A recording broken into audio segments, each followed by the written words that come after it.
ठीक है, डाल देना, डाल देना। प्यारे साथियों, नमस्कार। कैसे हैं आप सभी योद्धा? तो चलिए जी, शुरू करते हैं मेरे भाई आज का सेशन। तो आज के सेशन में क्या चीज खास होने वाली है वो भी हम डिस्कशन करेंगे कि क्या इंपॉर्टेंट होने जा रहा है। ठीक है, तो चलें भाई, स्टार्ट करें। आप एक बार कमेंट में लिख के बताएं क्या मेरी आवाज सभी दोस्तों तक आ रही है, और अगर यस आ रही है तो एक बार थम्स अप डाल दें कि जी भैया आवाज आपकी एकदम ही क्लियर है, कोई दिक्कत नहीं है, और आप सेशन को आगे बढ़ाएं। तो जल्दी से थम्स अप डाल दें and let's start the session now. तो आज मैंने कल आपको पढ़ाया था parts of speech, sorry parts of speech, kinds of sentences, sentences और उसके प्रकार पढ़ाए थे। सेंटेंस कितने प्रकार के होते हैं, ठीक है, सेंटेंस और कितने प्रकार के होते हैं। ठीक है भाई, ठीक है ठीक है ठीक है ठीक है ठीक है ठीक है। सेंटेंस क्या है और सेंटेंस कितने प्रकार के होते हैं ये कल मैंने पढ़ाया।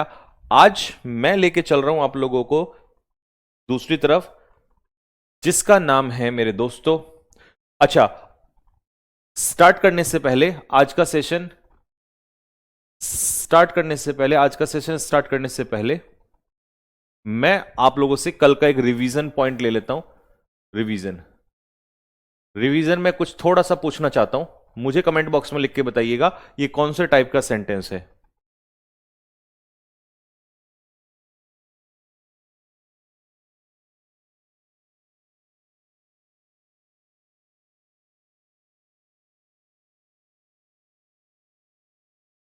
फटाफट मेरे साथ जवाब देते चले जाओ।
चलो, 7 क्वेश्चन में आप मुझे बताइए कि कौन से क्वेश्चन को, सॉरी, इन 7 सेंटेंसेस में कौन से टाइप के सेंटेंस हैं, बताओ। 7 सेंटेंस है आपके पास, बताइए जरा मैच करके, और मुझे अपना स्कोर बताना। सबसे पहले, Sanjeev sir has completed his work. Sanjeev sir ने अपना काम कंप्लीट कर लिया है। ये एक स्टेटमेंट है, ये किसी को यहां कोई काम करने के लिए नहीं कहा जा रहा है। संजीव सर के लिए एक स्टेटमेंट दिया गया है कि भाई संजीव सर ने अपना काम पूरा कर लिया है, तो इसीलिए ये पहले वाला जो है ये एसर्टिव है। ठीक है, एसर्टिव। हैंड रिटन नोट्स बनाने वाले भैया याद रखना इसको कि अगर मैं यहाँ शॉर्ट में लिखता हूं तो आपको पूरा लिखना है, ठीक है, एसर्टिव, ठीक है। दूसरा, शी आस्क्ड मी, उसने मुझसे अब कई बच्चे आस्क्ड को देख के ये सोचेंगे कि भाई इंटेरोगेटिव है, नहीं इंटेरोगेटिव नहीं है बेटा। डब्ल्यू एच वर्ड को देख के सोचेंगे इंटेरोगेटिव है, नहीं इंटेरोगेटिव नहीं है। इंटेरोगेटिव की शुरुआत कभी भी सब्जेक्ट से नहीं होती है। तो ये तो एक स्टेटमेंट है, बता रहा है कि भाई उसने मुझसे ये पूछा कि मैं क्यों रो रहा था, तो उसने ये पूछा मुझसे, ठीक है, उसने ये मुझसे पूछा था कि तो मैं ये बता रहा हूं, तो इसीलिए यहां पर कोई क्वेश्चन नहीं है। क्वेश्चन होता तो डब्ल्यू एच वर्ड के बाद हेल्पिंग वर्ब आ रही होती, तो इसीलिए ये भी एसर्टिव होगा, ये भी एसर्टिव सेंटेंस होगा। आर यू हैप्पी विद, अब यहां क्वेश्चन पूछा जा रहा है, यहां पर क्वेश्चन पूछा जा रहा है, तो जब क्वेश्चन पूछा जा रहा है तो ये हो जाएगा हमारा इंटेरोगेटिव, इंटेरोगेटिव, ये इंटेरोगेटिव है। लॉन्ग लिव आवर प्रेसिडेंट, हमारे प्रेसिडेंट जो है वो जिंदा रहे, तो हम प्रेयर कर रहे हैं, कामना कर रहे हैं, और कामना जब हम करते हैं तो ये हो जाएगा ऑप्टेटिव सेंटेंस। अब आ जाओ उन दो सेंटेंस पे। दो सेंटेंस में 6 वाला हाउ से स्टार्ट हो रहा है। अब कुछ बच्चे कहेंगे हाउ वाई वेयर, ये तो हम इंटेरोगेटिव में करते हैं, बट बेटा इंटेरोगेटिव में हाउ वाई वेयर इनके साथ हेल्पिंग वर्ब आती है, और ये क्वेश्चन भी नहीं है यहां पर, तो ये एक्सक्लेमेटरी है, एक्सक्लेमेटरी। कितने हैंडसम हो तुम, हाउ हैंडसम यू आर, तो ये तो एक सरप्राइजिंग वो है ना, हाउ हैंडसम, कितने हैंडसम हो यार तुम, है ना। और ये सरप्राइज, ये सब कुछ कहां यूज होता है, जॉय सोरो, एक्सक्लेमेटरी में। वेयर वर यू यस्टरडे, तुम कल कहां थे, तो ये क्वेश्चन पूछा जा रहा है, डब्ल्यू एच वर्ड से स्टार्ट है, वर्ब भी दे दिया बी फॉर्म आपको यहां पर, और क्वेश्चन मार्क भी आ गया, तो ये हो गया हमारा इंटेरोगेटिव। अब मुझे अपना स्कोर बताओ, 7 में से भैया मेरा इतना स्कोर आया है, 7 में से मेरा इतना स्कोर आया है।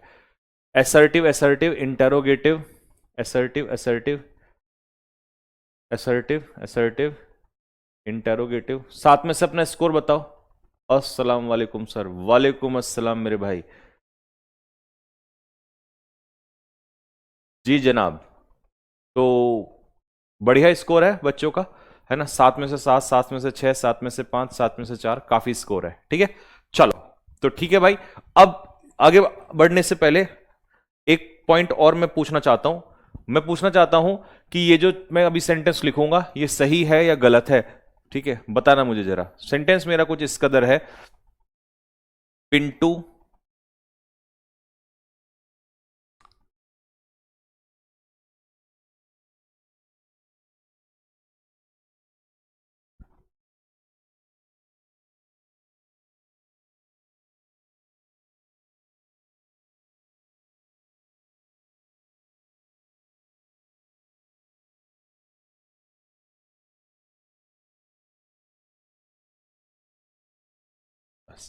ये सेंटेंस सही लिखा है या गलत लिखा है, जल्दी से मुझे कमेंट बॉक्स में लिख के बता दो। इसका आपके पेपर में एक एरर आता है यहां पर, ठीक है, मैंने यहां दिल लगाया तो इसका मतलब ये इंपॉर्टेंट है, ठीक है, ये चीज क्या है, इंपॉर्टेंट है, इसका पेपर में क्वेश्चन आता है, ठीक है, यहां से पेपर में एक क्वेश्चन आता है, ठीक है, इससे पेपर में एक क्वेश्चन आपका बनता है, ठीक है। क्वेश्चन क्या बनता है वो मैं अभी बता दूंगा। रॉन्ग है, रॉन्ग है, रॉन्ग है, रॉन्ग है, रॉन्ग है। क्यों रॉन्ग है, क्योंकि कल मैंने एक बात सिखाई थी कि भैया याद रखना, कभी भी जब डब्ल्यू एच वर्ड सेंटेंस के मिडिल में हो तो ये तो इस रिपोर्टिंग वर्ब को इस क्लॉज से आगे जोड़ रहा है, तो जोड़ने का काम कर रहा है, तो ये कंजक्शन की तरह बिहेव करेगा एक तरीके से। तो जब ये डब्ल्यू एच वर्ड सेंटेंस के मिडिल में होता है तो इसमें हमारा सब्जेक्ट जो है वो पहले आएगा और हेल्पिंग वर्ब बाद में आएगी, तो इसीलिए ये गलत है। इसका करेक्शन क्या होगा, करेक्शन इसका होगा वेयर ही वॉज, ये इसका करेक्शन हो जाएगा, किसकी जगह पे, इसकी जगह पे, ठीक है, इसकी जगह पे ये करेक्शन हो जाएगा, ठीक है। गुड गुड डे गुड़िया सभी लोग, बच्चा पार्टी सही है, एकदम मजा आया बात में। चलो तो आपका कल का रिवीजन करवा दिया, अब मैं करता हूं आज का सेशन स्टार्ट, और आज का सेशन करने के बाद तुम अपना दिल आज यहीं दे के चले जाओगे मुझे कि लो भैया संभालो इसको, हमारी अमानत है, नौकरी के बाद आपसे ले लेंगे। तो फ्रेज, आज का टॉपिक है हमारा फ्रेज वर्सेस क्लॉज। फ्रेज और क्लॉज में क्या अंतर होता है, और इसमें तो वो वाले बच्चे जो सीजीएल है ना, सीएचएस, मतलब जो ऐसे बच्चे हैं जो खतरनाक लेवल वाली चीजें पढ़ना चाहते हैं उनको तो और खतरनाक मजा आएगा इसमें, क्योंकि ये तो वो दर्द है जो एडिक्विटी सबसे ज्यादा देती है। और मैंने इसको स्टार्टिंग में ही बेसिक्स में ही ले लिया, फ्रेज वर्सेस क्लॉज। और ये मेरा वादा है कि इस तरीके का फ्रेज क्लॉज का डिफरेंस या उसके बारे में इंफॉर्मेशन आपने कभी नहीं पढ़ी होगी मेरे दोस्त, याद रखना। आज आपको ऐसी ऐसी बातें बताऊंगा कि दिल गदगद हो जाएगा। फ्रेज वर्सेस क्लॉज क्या डिफरेंस है? सबसे पहले फ्रेज होता क्या है? फ्रेज, मैंने आपसे कहा टेबल, क्या मैं टेबल को फ्रेज कहूंगा? आपसे पूछ रहा हूं, बताओ टेबल फ्रेज है या वर्ड है, क्या है, या लेटर है? बताओ क्या है टेबल, बताओ जल्दी से फटाफट। फिर क्लॉज क्या होता है मैं वो भी बताऊंगा।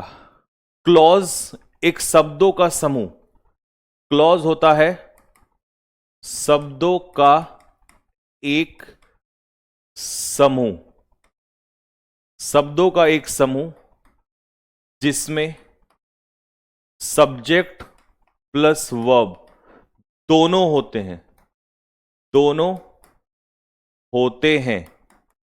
ठीक है, तो नोट्स बनाने वाले भैया इसको बादलों में पिरो देना ऐसे यूं बढ़िया सा मोती सा करके ना, ताकि हमारे बच्चों को पढ़ते हुए मजा आए। ठीक है, ऐसे शब्दों का एक समूह जिसमें ये हाईलाइट कर देंगे, जिसमें सब्जेक्ट प्लस वर्ब दोनों होते हैं। मतलब सब्जेक्ट प्लस वर्ब अगर नहीं हुआ तो वो कभी भी क्लॉज नहीं हो सकता।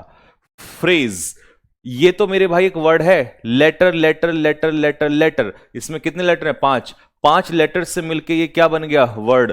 और वर्ड थोड़ी होता है फ्रेज, फ्रेज में एक से ज्यादा, फ्रेज में एक से ज्यादा। तो ये हो जाएगा शब्दों का एक समूह। इसकी परिभाषा लिखते हैं। हाँ जी, ये क्या कहलाएगा? शब्दों का एक समूह। तो चलिए इसके बारे में लिखते हैं, फ्रेज क्या होता है। तो ये फ्रेज नहीं है, इसको तो हटा देता हूं। हाँ जी, ये होता है शब्दों का एक समूह, शब्दों का एक समूह, शब्दों का एक समूह जिसमें जिसमें सब्जेक्ट प्लस वर्ब नहीं होना चाहिए, नहीं होना चाहिए, जिसमें सब्जेक्ट प्लस वर्ब नहीं होने चाहिए, ये दोनों नहीं होने चाहिए। ठीक है, तो शब्दों का एक समूह इधर भी है, शब्दों का एक समूह इधर भी है, लेकिन यहां पर सब्जेक्ट प्लस वर्ब नहीं होना, इतना हाईलाइट करना है, इतना यहां से लेकर यहां तक। ठीक है, यहां से लेकर यहां पर सब्जेक्ट प्लस वर्ब नहीं होना चाहिए। या मैं यूं कह दूं कि भाई इसमें क्या है, इसमें फ्रेज में सब्जेक्ट प्लस वर्ब नहीं होना चाहिए और यहां पर सब्जेक्ट प्लस वर्ब होना चाहिए। ठीक है भाई, ये डिफरेंस है हमारा फ्रेज और क्लॉज में। क्लॉज और फ्रेज समझ में आ गया, ये दोनों में डिफरेंस है। ठीक है, बात क्लियर हो गई? ठीक है जी, यहां तक समझ में आ गया? बात समझ में आ गया सभी को? तो फ्रेज जो होता है वो होता है एक शब्दों का समूह जिसमें सब्जेक्ट प्लस वर्ब नहीं होता है, और क्लॉज होता है शब्दों का एक समूह जिसमें सब्जेक्ट प्लस वर्ब होना कंपलसरी है और ये कंप्लीट मीनिंग हमें दे देता है। ठीक है, इसमें कंप्लीट मीनिंग नहीं आता है, कंप्लीट मीनिंग नहीं आता है। तो एक छोटा सा बादल यहां भी बना देना बेटा। ठीक है, इसमें कंप्लीट, क्योंकि सब्जेक्ट प्लस वर्ब भी नहीं है तो इसमें कंप्लीट मीनिंग नहीं आता, नहीं आता। ठीक है, तो छुटकू सा बादल इसके बराबर में बादल का भैया बना दिया है ना, बादल का भैया। और इसमें कंप्लीट मीनिंग आता है। ठीक है, इसमें कंप्लीट मीनिंग आता है। ठीक है, तो एक छोटा सा छुटकू सा बादल, इसमें इसमें कंप्लीट मीनिंग आता है, इसमें कंप्लीट मीनिंग आता है। ठीक है, उसमें कंप्लीट मीनिंग नहीं आता है। ठीक है, बात समझ में आ गई? अगर ये दोनों में डिफरेंस समझ में आ गया हो कि भैया आपने बहुत अच्छे से सिखा दिया। अच्छा, वर्ड क्या है? वर्ड तो सिर्फ एक ही चीज तो होती है। जैसे मान लो मैंने कह दिया टेबल, तो टेबल ना तो क्लॉज है ना टेबल फ्रेज है, क्योंकि इसमें एक से ज्यादा शब्द होते हैं, इसमें भी एक से ज्यादा, और ये सिर्फ हमारे पास क्या है, एक शब्द है, तो एक शब्द को हम क्या कह देंगे, एक शब्द को हम वर्ड कह देंगे, ठीक है। और इसका एक छोटा सा हिस्सा क्या होता है, लेटर होता है, तो इसीलिए मैं इसको हटा देता हूं, ठीक है। अब वर्ड तो बिल्कुल सबको समझ में आ गया होगा, ठीक है बाबू। अब थम्स अप डाल दो कि भैया हमें दोनों बातें समझ में आ गई हैं। थम्स अप डाल दो कि भैया दोनों में डिफरेंस बहुत अच्छे से समझ में आ गया है, कि फ्रेज और क्लॉज में क्या डिफरेंस होता है ना। समझ में आ गया सभी को, समझ में आ गया बेटा। चलो अब मैं एक सेंटेंस के माध्यम से आपसे पूछना चाहता हूं। सेंटेंस ये है, the book is on the table. Book जो है वो टेबल पर है, मैंने आपसे अंडरलाइन करा ऑन द टेबल, इतना। ये मुझे बताओ क्या है, फ्रेज है या क्लॉज है। फिर मैंने आपसे अंडरलाइन करवाया इतना, यहां से लेकर इतना पूरा, ठीक है, यहां से लेकर पूरा। या रुको,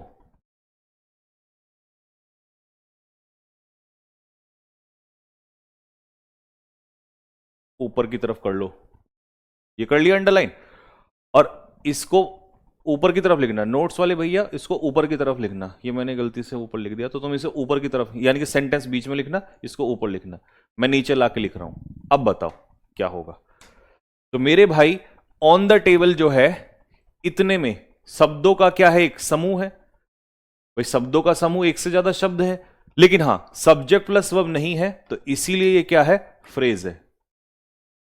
लेकिन ये तो सब्जेक्ट भी है, ये रहा हमारा सब्जेक्ट, ये रही हमारी वर्ब, तो जब सब्जेक्ट प्लस वर्ब पूरा मिल गया तो ये क्या हो गया, क्लॉज हो गया। क्या हो गया, क्लॉज हो गया। बात समझ में आ गई, दोनों बातें पता चल गई सभी को।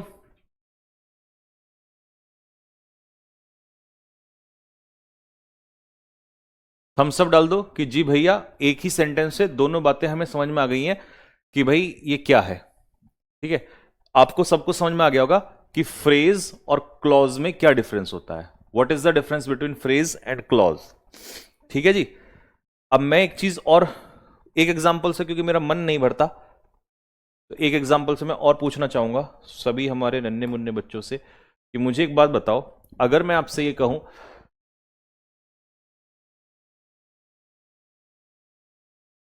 तेरे प्यार में मैं मर जावा, तेरे नाम ये दिल कर जावा, हमें ना भुलाना सजन, भुलाना।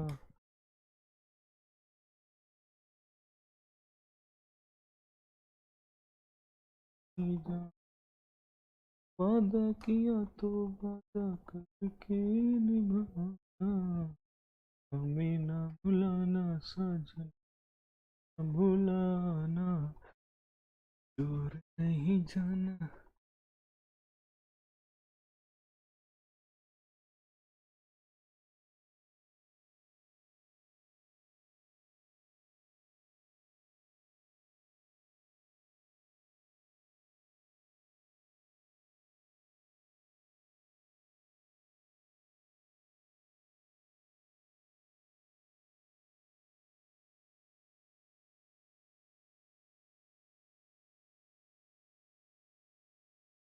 देखो, अगर मैं पूछूं डेस्पाइट वर्किंग हार्ड, डेस्पाइट यहां पर अगर तोड़ के बताऊं अलग अलग, तो डेस्पाइट अपने आप में प्रेपोजिशन है, प्रेपोजिशन अपने पीछे जिरेंड लेता है, तो प्रेपोजिशन के पीछे ये जिरेंड हो जाएगा, जिरेंड हो जाएगा, जो कि नाउन का काम करता है, ठीक है।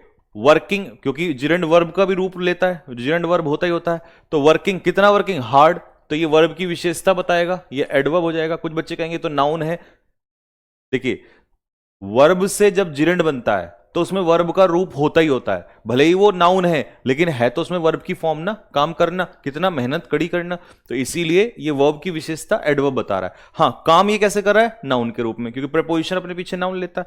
तो अब इसमें सब्जेक्ट प्लस वर्ब है, नहीं है, इसका मतलब ये क्या है, फ्रेज है। क्या है ये, फ्रेज है। इसमें राखी सब्जेक्ट हो गया, कुड नॉट पास वर्ब हो गया, इसका मतलब ये क्या हो गया, क्लॉज। सब्जेक्ट प्लस वर्ब मिलके क्या बनाता है? क्लॉज बनाता है। बात समझ में आ गई? बात समझ में आ गई सभी को? पहला फ्रेज, दूसरा क्लॉज। अब मुझे बता दो कि क्या तुम्हें पूर्ण रूप से समझ में आ गया है? अगर समझ में आ गया है तो हाँ लिखो यस भैया, नहीं आया है तो लिखो नो भैया, कि हाँ भैया फ्रेज और क्लॉज में हमें डिफरेंस आ चुका है।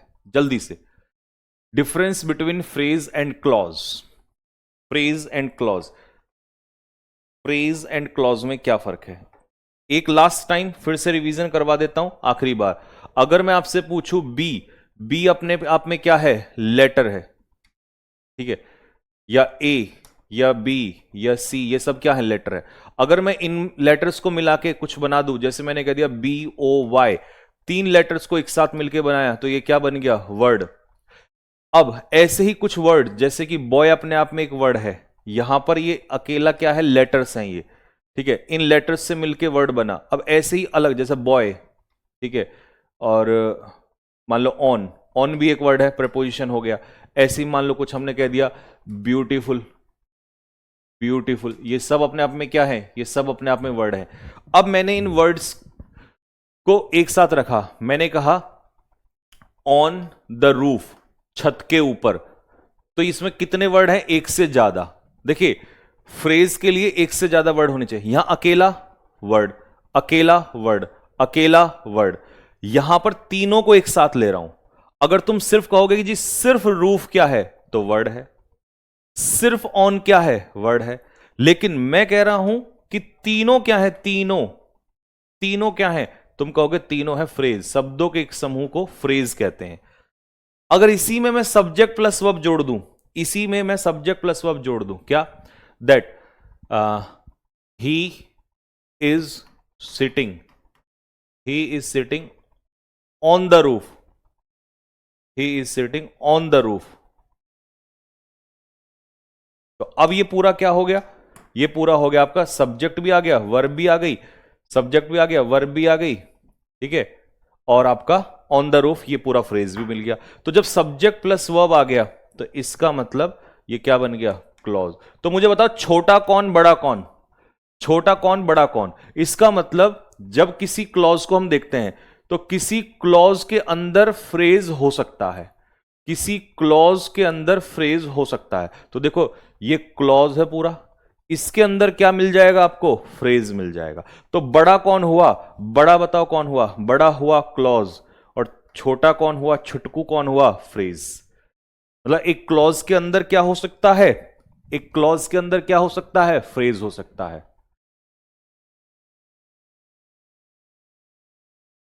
बड़ा कौन हुआ? क्लॉज। छोटा कौन हुआ? फ्रेज। ठीक है जी।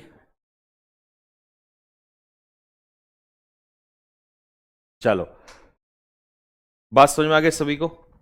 हम सब डाल के बताओ कि जी भैया आपने बिल्कुल बता दिया कि भाई जहां पर सब्जेक्ट प्लस वर्ब हो उसे हम कहते हैं क्लॉज, ठीक है? और जिसमें सब्जेक्ट प्लस वर्ब ना हो लेकिन शब्दों का एक समूह हो, मतलब एक से ज्यादा शब्द हो। एक से ज्यादा शब्द तो यहां भी हैं, बट इसमें सब्जेक्ट प्लस वर्ब है। एक से ज्यादा शब्द यहां भी हैं, बट इसमें सब्जेक्ट प्लस वर्ब नहीं है।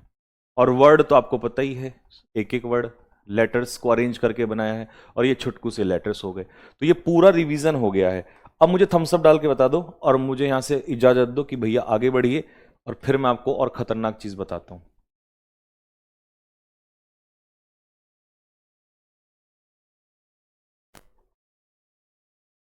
सभी हमारे भाइयों बहनों को फ्रेज और क्लॉज में अंतर समझ में आया? फ्रेज और क्लॉज समझ में आ गया? बैठ जाऊं थोड़ा सा, अगर इजाजत हो, हल्की सी, क्योंकि खड़े खड़े ना थोड़ा सा गड़बड़ हो जाती है, दिन भर खड़े रहना पड़ता है क्लास लेके।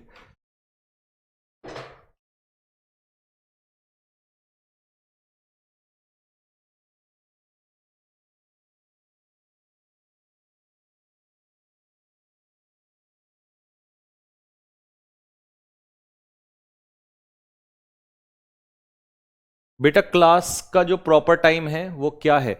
भाई क्लास का प्रॉपर टाइम बच्चों बताना जरा, क्या प्रॉपर टाइम है हमारा? ये तो कैसा गधा आदमी है। बताना बेटा, हमारे दो टाइम बताना, क्या चल रहे हैं, बताओ जरा।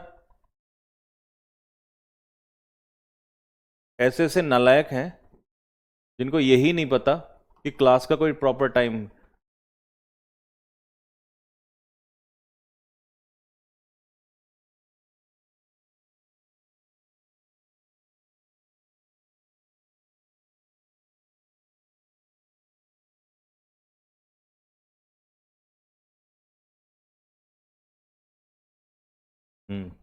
गुड। चलो जी, तो भैया अब जरा ध्यान से इधर आ जाओ। फ्रेज क्या होता है? चलो बेटा, हिंदी वाले हिंदी में पढ़ो, इंग्लिश वाले इंग्लिश में पढ़ो। अ phrase is a group of words. Phrase जो है वो यहां तक मैंने बताया, शब्दों का एक समूह होता है दैट हैज अ मीनिंग, जिसका एक मीनिंग होता है, ठीक है, बट कंप्लीट मीनिंग नहीं होता है। मीनिंग तो है बट कंप्लीट नहीं होता। But does not contain a finite verb और a complete subject predicate structure, so it does not express a complete thought.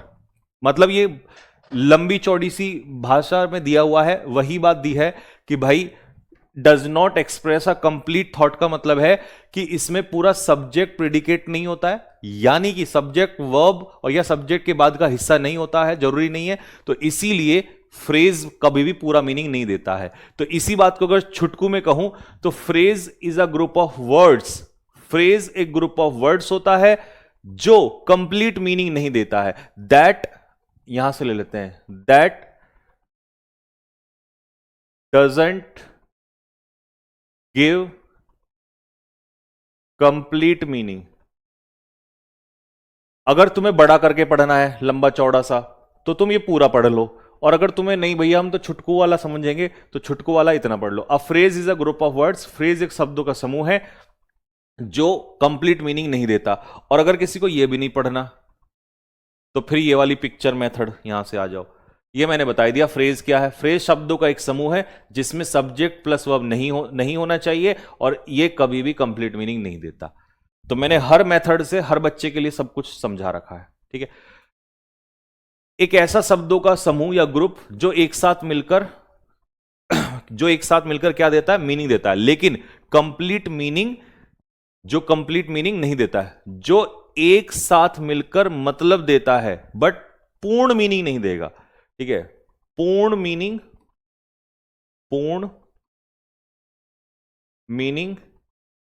नहीं देगा।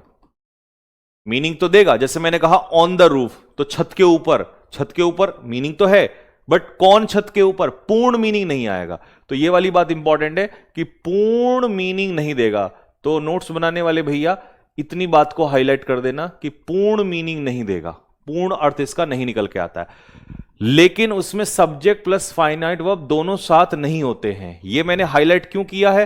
क्योंकि सब्जेक्ट और वर्ब जो है वो इसमें साथ में नहीं होते हैं। तो वो तो मैंने लिख दिया था कि सब्जेक्ट और वर्ब नहीं होते हैं, अकेले सेंटेंस नहीं बन सकता। तो वही चीज है कि भाई हम इससे सेंटेंस नहीं बना सकते, फ्रेज से सेंटेंस नहीं बना सकते, सिर्फ किसी सेंटेंस का हिस्सा बन सकता है। अब सेंटेंस का हिस्सा कैसे बन सकता है? यहां से देख लो, ये रहा। तो फ्रेज जो है वो किसी सेंटेंस का या किसी क्लॉज का क्या हो सकता है? हिस्सा हो सकता है। ये क्या है? एक हिस्सा है। पूरा सेंटेंस या पूरा क्लॉज नहीं बन सकता, क्योंकि उसके लिए क्या जरूरत पड़ेगी? उसके लिए सब्जेक्ट प्लस वर्ब की जरूरत पड़ेगी, और फ्रेज में कभी भी सब्जेक्ट प्लस वर्ब नहीं होता है। तो ये मैंने थोड़ा सा वाइड रूप में लिख दिया। यहां से आपको कैसे समझा दिया? यहां से आपको पिक्चर मेथड में समझा दिया। ये बेसिक बेसिक सी बात समझा दी। ये बिल्कुल, जिसको डेफिनेशन में नहीं पढ़ना वो पिक्चर मेथड से पढ़ लेना, जिसको पिक्चर मेथड से नहीं पढ़ना वो ये लिखा हुआ पूरा पढ़ लेना। तो हर बच्चे के लिए सब कुछ मैंने इसमें लिया हुआ है, ठीक है।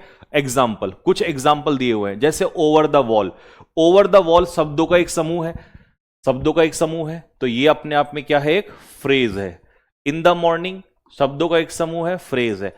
वेरी हैप्पी एक से ज्यादा शब्द है, तो ये एक अपने आप में फ्रेज है। ऑन द टेबल ये अपने आप में एक फ्रेज है।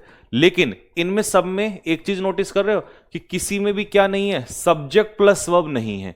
और अगर सब्जेक्ट प्लस वर्ब नहीं है तो ये क्लॉज नहीं है। तो इसका मतलब ये हुआ कि आप इसको ऐसे लिख सकते हो कि ये सारे के सारे क्या है? फ्रेज हैं।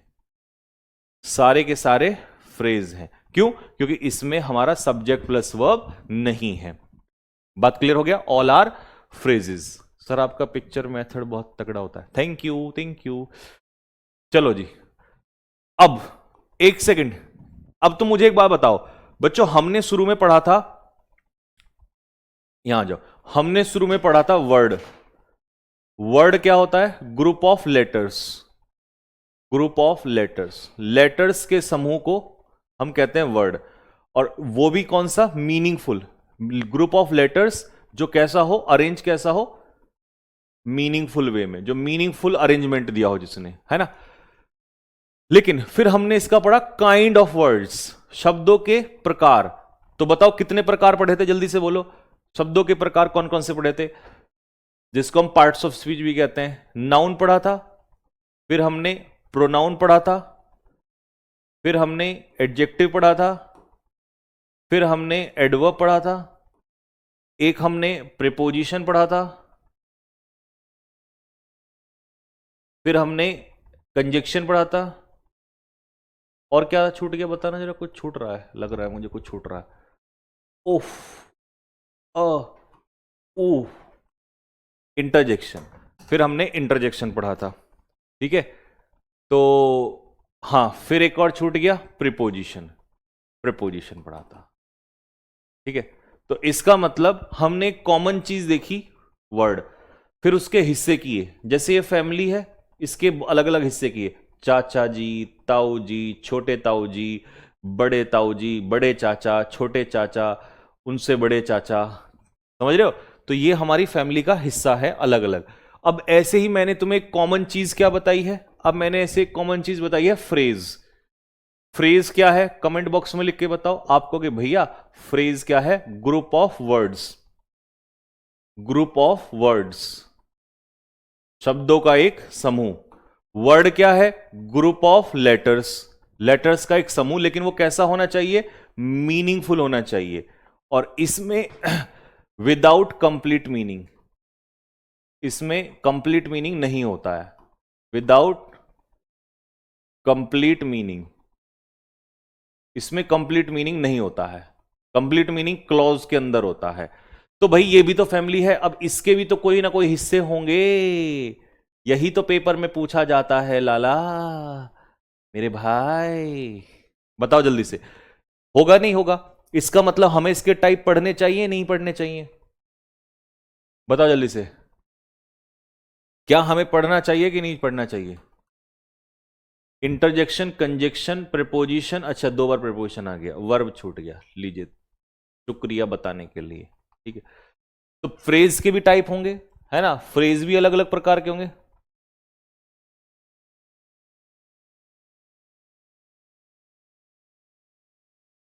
फ्रेज कितने प्रकार के होंगे, जल्दी से बताओ। फ्रेज कितने प्रकार के होंगे? कितने प्रकार के फ्रेज होंगे, जल्दी बताओ। अलग अलग प्रकार के होंगे, पेपर में यही तो पूछता है, यही तो पूछता है। तो मेरे छुटकू, मेरे लाल, मेरे मुन्ना, फ्रेज अलग अलग प्रकार के होते हैं। Noun phrase, noun phrase. दूसरा होता है एडजेक्टिव फ्रेज, जिसको एडिक्विटी ने पागल कर दिया था बच्चों को। अगला होगा है हमारा वर्ब फ्रेज, वर्ब फ्रेज, ठीक है। अगला है हमारा एडवर्ब फ्रेज, एडवर्ब फ्रेज। अगला है हमारा preposition phrase, preposition phrase, preposition phrase, ठीक है। अब ये मत कहना कंजक्शन फ्रेज सब फ्रेज नहीं होते, सारे नहीं होते, है ना। कभी पार्ट, कभी सोचो ले भाई ये सारे ही तो लिखने, तो इनको लगा दूं। नहीं छुटकू, नहीं नहीं मुन्ना, नहीं। आ जाओ, infinitive phrase, infinitive phrase, gerund phrase, gerund phrase,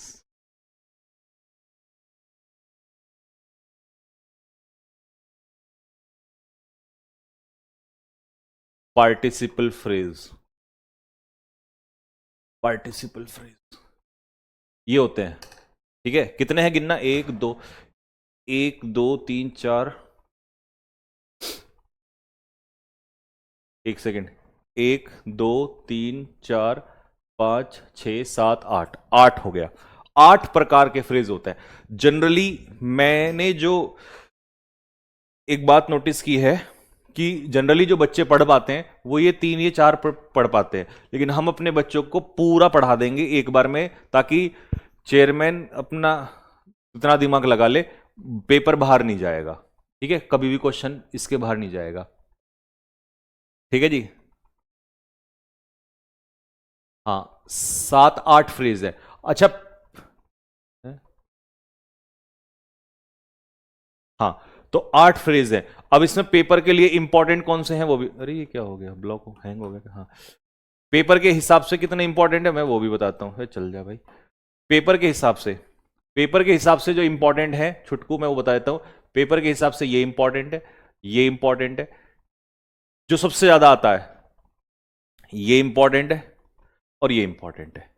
ठीक है, IMP, IMP, IMP और IMP। ठीक है जी, ये 4 जो हैं ये इंपॉर्टेंट है। बाकी पढ़ने एक एक बार सारे ही हैं, ठीक है, लेकिन ये 4 सबसे ज्यादा इंपॉर्टेंट होते हैं।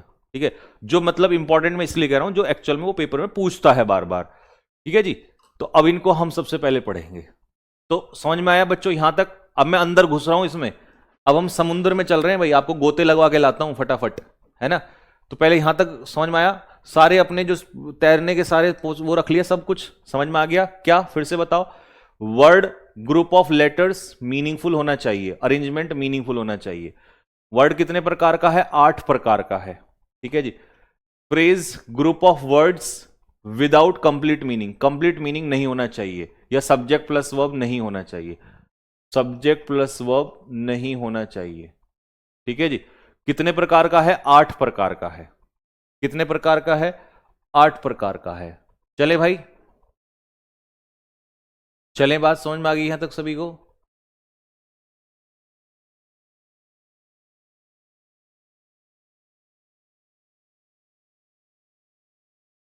चलो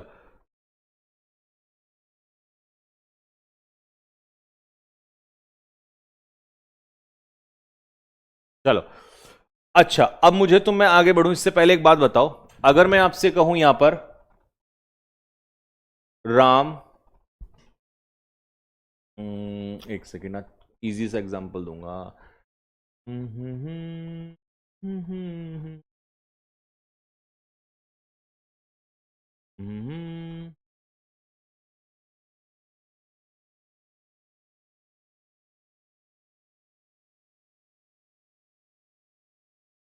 हम्म।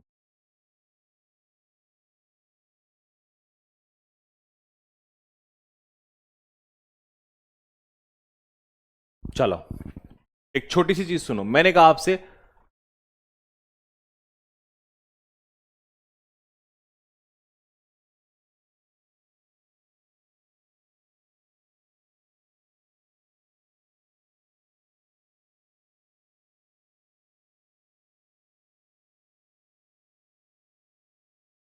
Ram works in a company, Ram एक कंपनी में काम करता है। तो मैंने आपसे पूछा कि बच्चे मुझे एक बात बता, यहां पर ये क्या है? तो आपने कहा ये वर्ब है।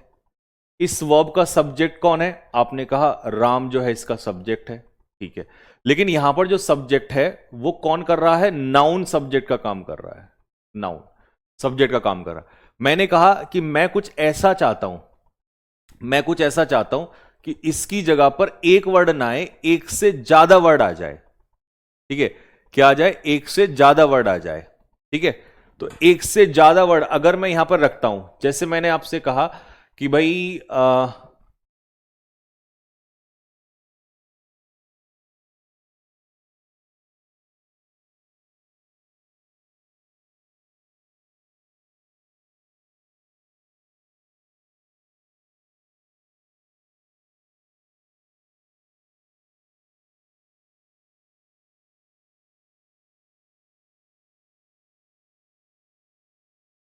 चलो, अब मुझे तुम बताओ। मैंने कहा मोहित और रोहित के फादर, मोहित और रोहित के फादर काम करते हैं कंपनी में।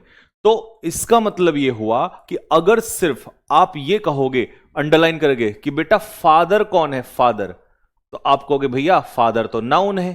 ठीक है, लेकिन अगर मैं आपसे कहूंगा कि ये पूरा क्या है, ये पूरा क्या है, तो आप इसे अगर नाउन कहोगे ना तो आप फंस जाओगे। क्यों फंस जाओगे? आप इसलिए फंस जाओगे क्योंकि इसमें एक से ज्यादा शब्द हैं, एक से ज्यादा शब्द हैं। तो एक से ज्यादा शब्द क्या होते हैं? अच्छा, सब्जेक्ट प्लस वर्ब नहीं है, इसका मतलब ये क्या है? एक से ज्यादा शब्द हो और सब्जेक्ट प्लस वर्ब नहीं हो तो ये फ्रेज है। लेकिन ये कौन सा फ्रेज है? तो मेरे भाई ये नाउन फ्रेज है, ये नाउन फ्रेज है। क्यों है नाउन फ्रेज? मैं बताता हूं नाउन फ्रेज क्यों है। क्योंकि ये किसका काम कर रहा है? सब्जेक्ट का काम कर रहा है। किसका काम कर रहा है? सब्जेक्ट, वर्ब के सब्जेक्ट का काम कर रहा है। तो इसीलिए इस पूरे को कहेंगे नाउन फ्रेज। अकेला फादर क्या होगा? नाउन। अकेला रोहित क्या होगा? नाउन। अकेला एंड क्या होगा? कंजक्शन। अकेला मोहित क्या होगा? कंजक्शन। लेकिन पूरा कंप्लीट क्या है? ये नाउन फ्रेज है। तो अब समझ में आया कि फ्रेज कैसे काम करता है। तो नाउन फ्रेज वो फ्रेज होती है जो सब्जेक्ट का भी काम करे, जो ऑब्जेक्ट का भी काम करे। नाउन फ्रेज वो फ्रेज होती है जो सब्जेक्ट, अभी मैं किसी वर्ब के बाद भी रखूंगा, किसी वर्ब के बाद भी रखूंगा, ठीक है, जो सब्जेक्ट का भी काम करे, जो ऑब्जेक्ट का भी काम करे, उसे हम नाउन फ्रेज कहते हैं। क्यों? क्योंकि जो नाउन होता है वो सब्जेक्ट का भी काम करता है, ऑब्जेक्ट का भी काम करता है। तो ऐसे ही नाउन फ्रेज सब्जेक्ट का भी काम करेगी, ऑब्जेक्ट का भी काम करेगी, और दूसरा सब्जेक्ट कॉम्प्लीमेंट का भी काम करेगी और ऑब्जेक्ट कॉम्प्लीमेंट का भी काम करेगी। क्योंकि नाउन के फंक्शन क्या होते हैं? नाउन का फंक्शन बताओ, तुम भूल जाओ फ्रेज, बस तुम मुझे बताओ नाउन क्या है। नाउन, नाउन सब्जेक्ट का भी काम करता है, नाउन ऑब्जेक्ट का भी काम करता है, नाउन सब्जेक्ट कॉम्प्लीमेंट का भी काम करता है, और नाउन ऑब्जेक्ट कॉम्प्लीमेंट का भी काम करता है। तो बस हमने नाउन की जगह नाउन फ्रेज रख दिया। यहां पर नाउन एक वर्ड है, यहां पर एक से ज्यादा वर्ड हो जाएंगे। तो बस सेम ही तो चीज है। अब आ जाओ, जल्दी से आ जाओ। नाउन फ्रेज वो phrase that works as a noun, जो फ्रेज एक नाउन के रूप में काम करती है। मतलब नाउन फ्रेज एक तरीके का नाउन ही होता है। बस नाउन में कितना वर्ड होगा? एक वर्ड होगा। सिर्फ नाउन में कितना वर्ड होगा? एक होगा। लेकिन नाउन फ्रेज में क्या होगा? एक से ज्यादा वर्ड, एक से ज्यादा वर्ड होंगे, क्योंकि फ्रेज में एक से ज्यादा वर्ड होते हैं। तो नाउन में कितना होगा? एक वर्ड होगा, और नाउन फ्रेज में एक से ज्यादा वर्ड होगा। तो बस बात खत्म हो गई। तो नाउन फ्रेज नाउन का ही काम करती है। तो जो फ्रेज वाक्य में संज्ञा का काम करे उसे नाउन फ्रेज कहते हैं। ठीक है, अच्छा जी, अब ध्यान से देखना जरा, कैसे कैसे काम करेगा वो भी बताऊंगा आपको।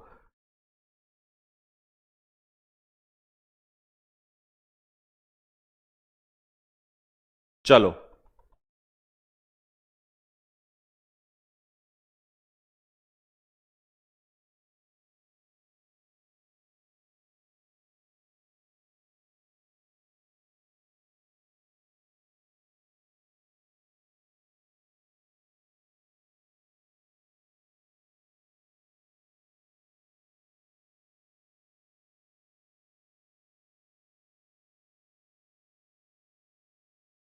चलो अब आ जाओ ध्यान से। तो नाउन फ्रेज जो है वो किसका काम करता है? नाउन फ्रेज आपका, एक सेकेंड। तो नाउन फ्रेज किसका काम करेगा? सब्जेक्ट का काम करेगा। अब मेरी बात को जरा बहुत ध्यान से देखेंगे कि भैया नाउन फ्रेज सब्जेक्ट का काम कैसे करता है, वो भी हम बताएंगे। जैसे सपोज करो यहां पर ये क्या हो गया? ये आपका वर्ब हो गया, बात कर लोगे। ये आपका क्या हो गया? ये वर्ब हो गया। अटेंडेड क्या हो गया? ये आपका वर्ब हो गया। इज क्या हो गया? ये आपका वर्ब हो गया। अब तुम मुझे बताओ, ठीक है, is on the table, is my brother, attended और इज, ये सारी वर्ब हो गई। अब मैं एक काम करता हूं जल्दी से, यहां पर मैं हटाता हूं, इसको हटा दिया, ये भी हटा दिया, ये भी हटा दिया, ये भी हटा दिया। ठीक है, अब मैंने यहां पर क्या किया? मैंने यहां पर कहा, मैंने कहा Ram is on the table, Ram table पर है, या book is on the table, book table पर है। Ram is my brother, Ram मेरा भाई है। Ram attended the meeting, Ram is a teacher.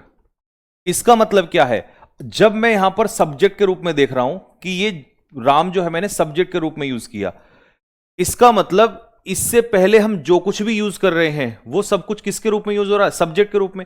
और सब्जेक्ट के रूप में कौन यूज होता है? सब्जेक्ट के रूप में नाउन यूज होता है। सब्जेक्ट के रूप में नाउन यूज होता है। तो अगर मैं आपसे पूछूं कि ये जो बंच ऑफ फ्लावर्स है ये किसको रिप्लेस कर रहा है? राम को। और राम यहां पर क्या था? सब्जेक्ट। तो अ बंच ऑफ फ्लावर्स भी किसका काम कर रहा है? सब्जेक्ट। तो मेरे भाई इसका मतलब ये जो इतना हिस्सा है, ये जो इतना हिस्सा है, इसे तुम क्या कहोगे? अ बंच ऑफ फ्लावर्स, फूलों का एक गुच्छा। इसे इसे वर्ड कहोगे या फ्रेज कहोगे? तो आप कहोगे भैया वर्ड तो है नहीं, वर्ड तो एक से ज्यादा होते हैं, तो ये तो फ्रेज है। क्या है ये? फ्रेज है। लेकिन ये कौन सा फ्रेज है? पहले तुम मुझे प्रूव करवाओ ये फ्रेज है या वर्ड है। जल्दी बताओ, ये फ्रेज है या वर्ड है? क्या वर्ड एक से ज्यादा हो सकते हैं? नहीं, ये पूरा अपने आप में क्या है? फ्रेज है। ये पूरा अपने आप में फ्रेज है। ये पूरा यहां से यहां तक क्या है? नहीं, अटेंडेड तो हटाना पड़ेगा। अटेंडेड क्या है? हमारी वर्ब है यहां तक। The boy in blue shirt, ये। अब ये मुझे बताओ ये चारों के चारों क्या हैं? तो मैं चारों को एक साथ लिख दूं? जो नोट्स बनाएंगे भैया वो थोड़ा गैप से लिखना, ताकि फ्रेज लिख सको, फिर इसमें फ्रेज फ्रेज फ्रेज। तो ये सारे के सारे क्या है? फ्रेज। सारे के सारे क्या है? फ्रेज हैं। लेकिन ये कौन से फ्रेज हैं? ये किसका काम कर रहे हैं मुझे बताओ? ये सारे के सारे फ्रेज किसका काम कर रहे हैं? सब्जेक्ट का काम कर रहे हैं। सारे के सारे फ्रेज किसका काम कर रहे हैं? सब्जेक्ट का। और सब्जेक्ट का रोल कौन निभाता है? नाउन निभाता है। तो इसका मतलब हैंस प्रूव्ड, यहां से प्रूव होता है कि ये नाउन फ्रेज है, क्योंकि नाउन फ्रेज ही किसका रोल निभाता है? सब्जेक्ट का रोल निभाता है। आप कहोगे भैया सब्जेक्ट का रोल तो या तो नाउन निभाता है या प्रोनाउन निभाता है, तो प्रोनाउन भी तो हो सकता है, प्रोनाउन फ्रेज होती नहीं है। इसका मतलब बात क्लियर है कि अगर कभी भी सब्जेक्ट के रूप में कोई फ्रेज काम करेगा तो वो नाउन फ्रेज, ऑब्जेक्ट के रूप में कोई फ्रेज काम करेगा तो वो क्या होगा? Noun phrase. तो जब भी सब्जेक्ट या ऑब्जेक्ट के रूप में कोई काम करेगा तो वो नाउन फ्रेज ही होगा। ठीक है, तो इसका मतलब ये सारे फ्रेज सब्जेक्ट के रूप में काम कर रहे हैं, इसीलिए ये सारे के सारे क्या हैं? ये सारे के सारे नाउन फ्रेज हैं। बात समझ में आ गई सभी को? तो पहला पॉइंट मैंने प्रूव कर दिया आपके सामने। क्या आपको क्लियर है कि भैया ये जितने भी हैं यहां पर, ये जितने भी हैं यहां पर, ये सारे किसका काम कर रहे हैं? सारे सब्जेक्ट का काम कर रहे हैं। और सब्जेक्ट का काम कर रहे हैं तो ये कौन सी फ्रेज है? क्योंकि सब्जेक्ट का रोल कौन निभाता है? सब्जेक्ट का रोल निभाता है नाउन फ्रेज।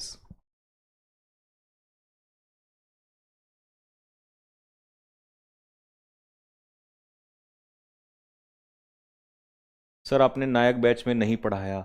बेटा एक बात बताओ, मैंने जब स्टार्टिंग में कह दिया था कि भाई नायक बैच में मैंने टीचर्स के हिसाब से पढ़ाया, तब नहीं आते थे। तो अब मैंने किस लिए पढ़ाया? अब मैं एडिक्विटी के हिसाब से पढ़ा रहा हूं, तो डीप में तो पढ़ाऊंगा ही ना। ठीक है ना? आ जाओ। तो इसका मतलब यह हुआ कि ये सारे के सारे हमारे क्या हुए? नाउन फ्रेज हो गए। बात समझ में आया? क्यों? क्योंकि किसके रूप में आ रहे हैं? सब्जेक्ट के रूप में आ रहे हैं। आगे आ जाओ जी। A group of students was waiting outside, students का एक समूह जो है बाहर वेट कर रहा था। अब ये वॉज जो है हमारी क्या हो गई? वर्ब हो गई। इसका सब्जेक्ट के रूप में हमारा आ गया अ ग्रुप ऑफ वर्ड्स। तो ये कौन सा फ्रेज है? सब्जेक्ट के रूप में कौन सा फ्रेज काम कर सकता है? सिर्फ और सिर्फ कौन काम करेगा? Noun phrase. नाउन फ्रेज ही सिर्फ और सिर्फ सब्जेक्ट के रूप में काम करेगा। आ जाओ जी।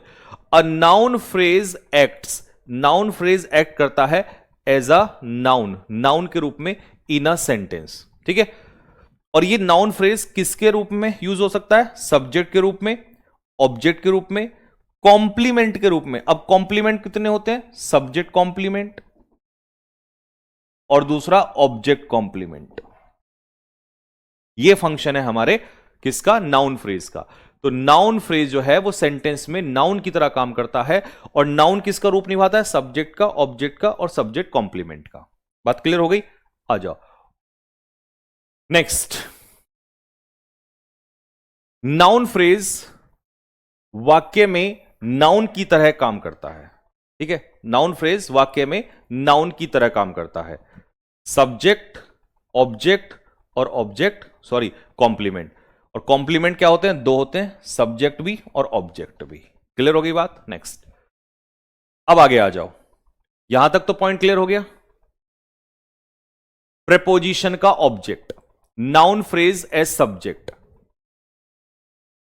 नाउन फ्रेज सब्जेक्ट के रूप में कैसे यूज हो रहा है। अभी हमने एग्जांपल दिए थे, फिर से कुछ एग्जांपल्स हैं, फिर से देख लो। अब मुझे तुम बताओ, पहले वाले में नाउन फ्रेज क्या है। पहले वाले में ये रही हमारी वर्ब, ये रही हमारी वर्ब, इस वर्ब का ये क्या है, सब्जेक्ट है। ये रही हमारी वर्ब, इस वर्ब का ये क्या है, सब्जेक्ट है। ये रही हमारी वर्ब, इस वर्ब का ये क्या है, सब्जेक्ट है। ये रही हमारी वर्ब, इसका ये क्या है, सब्जेक्ट है, पूरा पूरा फ्रेज। बंच ऑफ कीज ये क्या है, सब्जेक्ट है, और ये रही हमारी वर्ब। इसका मतलब पहला, दूसरा, तीसरा, चौथा और पांचवा, इन पांच में वर्ब से पहले ये सब्जेक्ट का काम कर रहे हैं, तो इसीलिए ये क्या है, सब्जेक्ट का, सॉरी, इसीलिए क्या है, नाउन फ्रेज है। ये दिया हुआ भी है यहां पर, नाउन फ्रेज। तो पहले पार्ट में हमने क्या दिखाया कि भाई नाउन फ्रेज सब्जेक्ट का काम करता है, noun phrase is equal to subject का काम कर रहा है। हर वाक्य में नाउन फ्रेज सब्जेक्ट का काम कर रहा है। अब एक बार जल्दी से आ जाओ, तुम कैसे निकालोगे पेपर में वो देखो जल्दी से। तुमने देखा यहां पर, सबसे पहले वर्ब देख लो, ये रही हमारी वर्ब, ये रही हमारी वर्ब, ये रही हमारी वर्ब, ये रही हमारी वर्ब, और ये रही हमारी वर्ब। इससे पहले फ्रेज ढूंढो, ये रहा पूरा phrase, a bunch of keys, the man with a beard, a lot of people, the boy in the red shirt, और अ ग्रुप ऑफ स्टूडेंट्स। तो ये सारे क्या हैं, सब्जेक्ट का रोल निभा रहे हैं। और सब्जेक्ट का रोल कौन निभाता है, सब्जेक्ट का रोल निभाता है नाउन फ्रेज। बस समझ में आ गया, नाउन फ्रेज सब्जेक्ट का रोल निभाता है। अगला, नाउन फ्रेज ऑब्जेक्ट का भी रोल निभाता है। अभी बताया था ना हमने थोड़ी देर पहले, ये देखो यहां पर क्या सिखाया था, नाउन फ्रेज सब्जेक्ट का भी, नाउन फ्रेज ऑब्जेक्ट का भी, और नाउन फ्रेज कॉम्प्लीमेंट का भी। आ जाओ जी जरा। अब ऑब्जेक्ट कैसे पता चलेगा, देखो, आई सॉ हो गई मेरी वर्ब, बॉट हो गई मेरी वर्ब, मैट हो गया मेरा वर्ब, कंप्लीट हो गया मेरा वर्ब, वॉच हो गया मेरा वर्ब। अब आ जाओ, इसमें पहले सब्जेक्ट देखो, ये सब्जेक्ट, ये सब्जेक्ट, ये सब्जेक्ट, ये सब्जेक्ट, ये सब्जेक्ट। क्या ये सब्जेक्ट फ्रेज का काम कर रहे हैं, नहीं, ये तो फ्रेज का काम नहीं कर रहे ना, फ्रेज का काम तो एक से ज्यादा शब्द करते हैं, एक से ज्यादा शब्द। तो इधर फोकस मत करो, इस बार ऑब्जेक्ट पे आ जाओ। अब बताओ, वी सॉ, हमने देखा, क्या देखा, वी सॉ वॉट, हमने देखा बर्ड। अगर मैं तुमसे अकेला पूछूंगा बर्ड, तो आप कहोगे नाउन है। अगर मैं पूछूंगा ब्यूटीफुल, तो आप कहोगे एडजेक्टिव है। अगर मैं कहूंगा ये, तो आप कहोगे आर्टिकल है। लेकिन अगर मैं कहूंगा वी सॉ वॉट, पूरा एक साथ बोलो, पूरा एक साथ, जैसे यहां एक साथ बोल रहे थे ना, अ ग्रुप नहीं, अ ग्रुप ऑफ स्टूडेंट्स, पूरा एक साथ। तो पूरा एक साथ क्या होगा, फ्रेज, क्योंकि सब्जेक्ट का काम कर रहा है तो नाउन फ्रेज। यहां पर पूरा एक साथ बोलो, तो बोलो पूरा एक साथ जल्दी से फटाफट, पूरा एक साथ कैसे बोलोगे ये रहा, इतना बताओ, क्या है ये, नाउन फ्रेज। नाउन फ्रेज काम किसका कर रहा है, ऑब्जेक्ट का। शी बॉट वॉट, क्या खरीदा, अ न्यू फोन, लीजिए। वी मेट हुम, किससे मिले। अच्छा, ऑब्जेक्ट कैसे निकालते हैं ये आगे हम लोग पढ़ेंगे, लेकिन अभी के हिसाब से आपको बता देता हूं थोड़ा सा कि ऑब्जेक्ट कैसे निकाला जाता है। ऑब्जेक्ट निकालने का दो ही तरीका है, या तो आंसर देगा व्हाट का, या आंसर देगा होम का। या तो आंसर देगा व्हाट का, या आंसर देगा होम का। बस ये ऐसे निकाला जाता है, ठीक है।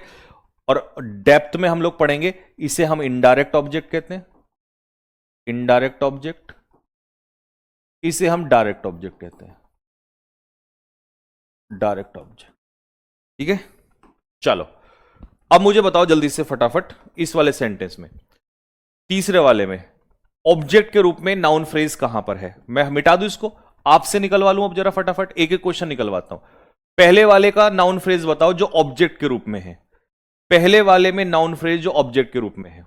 चलो मुझे एक एक लिख के भेजो, जब तक तुम एक एक लिख के नहीं भेजोगे मेरे को सेटिस्फेक्शन नहीं आएगा। अभी हम देख रहे हैं नाउन फ्रेज ऑब्जेक्ट के रूप में, तो बताओ। और ऑब्जेक्ट वर्ब से पता चलेगा, वी, नोट्स बनाने वाले भैया वी ऐसे बना देना, वी, वी, वी।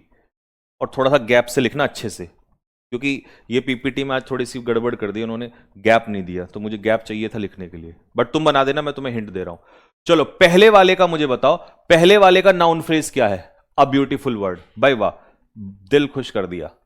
चलो मैं एनपी लिखूंगा और नोट्स वाले भैया पूरा लिखेंगे।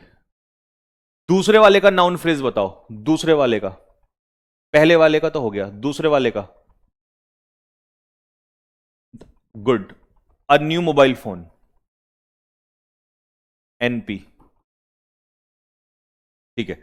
तीसरे वाले का एन ओल्ड फ्रेंड, ये हो गया हमारा एनपी, नाउन फ्रेज। चौथे वाले का हिज होमवर्क, एनपी, क्योंकि एक से ज्यादा वर्ड है ना। An interesting movie, NP. तो मेरे भाई यहां पर हमने जो एग्जाम्पल दिए थे वो किए दिए थे नाउन फ्रेज के, यहां पर क्या दिए हैं? नाउन फ्रेज के। बट यहां पर किसकी तरह काम कर रहा था? सब्जेक्ट की तरफ। यहां पर हमने क्या लिए हैं? सब्जेक्ट। और यहां पर क्या लिए हैं? ऑब्जेक्ट। तो इससे हमारे दो बातें तो प्रूव हो गई। क्या? कि नाउन फ्रेज जो है, नाउन फ्रेज किसका काम करता है? सब्जेक्ट का। नाउन फ्रेज किसका काम करता है? ऑब्जेक्ट का। जी भैया प्रूव हो गया, बिल्कुल प्रूव हो गया। ठीक है। अब आ जाओ complement, noun phrase as complement. Complement क्या होता है? ये मैंने आपको पढ़ा रखा कि कॉम्प्लीमेंट क्या होता है। कॉम्प्लीमेंट वो चीज होती है जो सब्जेक्ट के ही बारे में जानकारी दे रहा हो। ठीक है, जो सब्जेक्ट के बारे में जानकारी दे रहा हो। कुछ बच्चों ने पिछली क्लास नहीं ली होंगी, तो मैं पहले यही क्लियर कर देता हूं। Object versus complement, object versus complement. नहीं तो कुछ बच्चों को इसी का डाउट हो जाएगा, ऑब्जेक्ट और कॉम्प्लीमेंट में क्या फर्क है। जैसे मैंने कहा रवि हेल्प्स, रवि हेल्प्स मोहित, रवि मोहित की हेल्प करता है। ठीक है। या रवि हेल्प्स, छोड़ो छोड़ो छोड़ो, Ravi helped a boy, Ravi ने एक लड़के की मदद की। और Ravi is a boy, Ravi is a boy. ठीक है। अब तुम मुझे बता दो कि यहां पर जो बॉय है ये ऑब्जेक्ट है या सब्जेक्ट कॉम्प्लीमेंट, और यहां पर जो बॉय है ये ऑब्जेक्ट है या subject complement.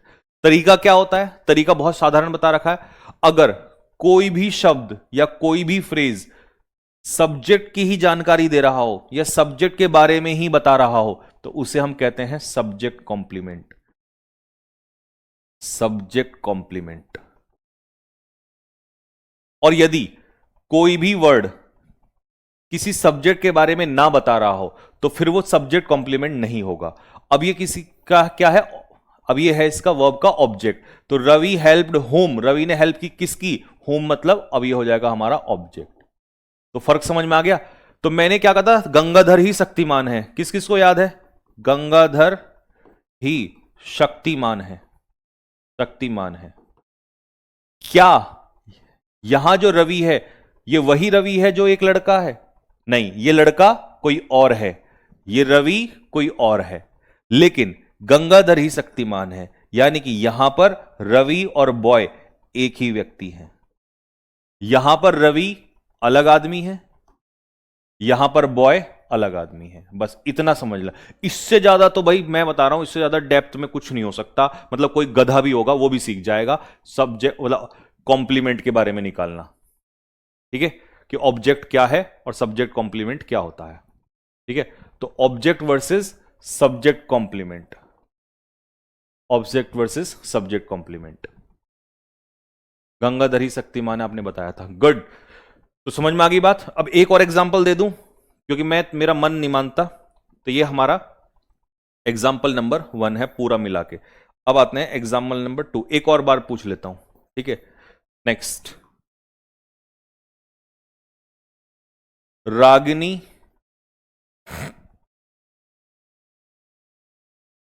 Invited Arjun, Ragini invited Arjun, Ragini is beautiful. चलो अब तुम मुझे ये बताओ, क्या गंगाधर ही शक्तिमान है?